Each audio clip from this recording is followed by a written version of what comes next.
Each county has a disability service unit for the county, so they're very knowledgeable. Office on Aging has a lot of programs that are, as I said, they have a lot of information similar to what we deal with. We just work in social services. We just happen to have had a very good founder, I should say, and it worked out very well for us, but eventually, I'm sure, with budget cuts and whatever, we may be incorporated with just the regular social work units, adult services.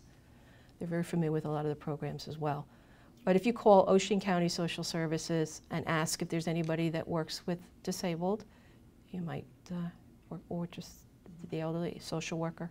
I'm pretty certain every county has a disability service unit, not in social services, but has a county's. I'm almost certain everyone does.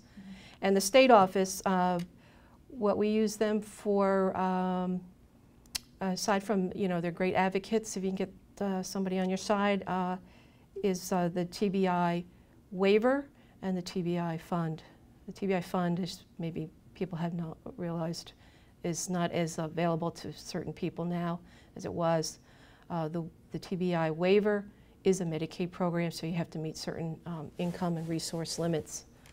But that is the program that's available for people that need cognitive therapy, because unlike all the other Medicaid programs, the TBI waiver and the TBI fund are for cognitive therapy. That's the only way around that.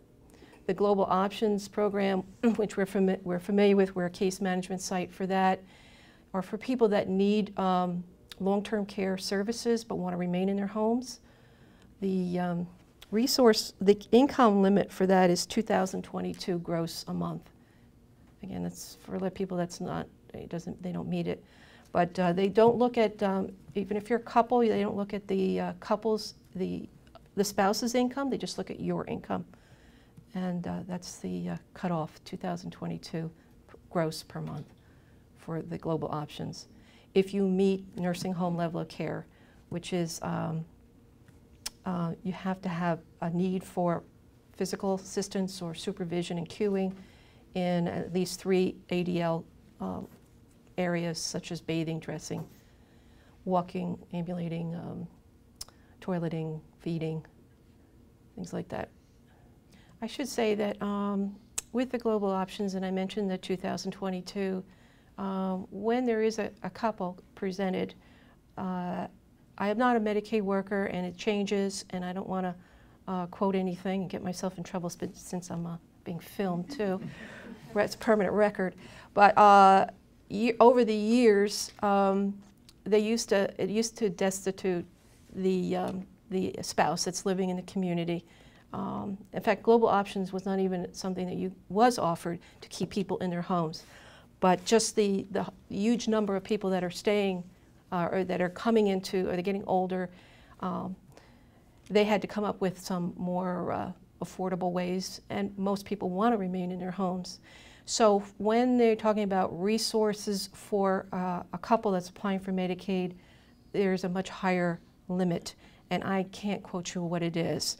And as I said, when you're at that point and you're looking at that scenario, they don't look at the spouse's income, and that really does help a lot of people, because a spouse could be working and earning a fairly good wage, but the disabled person is the one that needs assistance, and so that is something that is a little bit more, geared towards people that have more income and assets.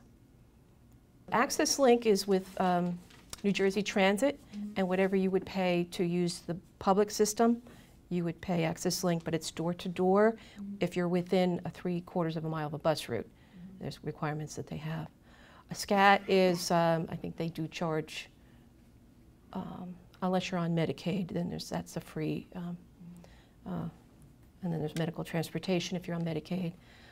And shared ride is, I think, $3 each way.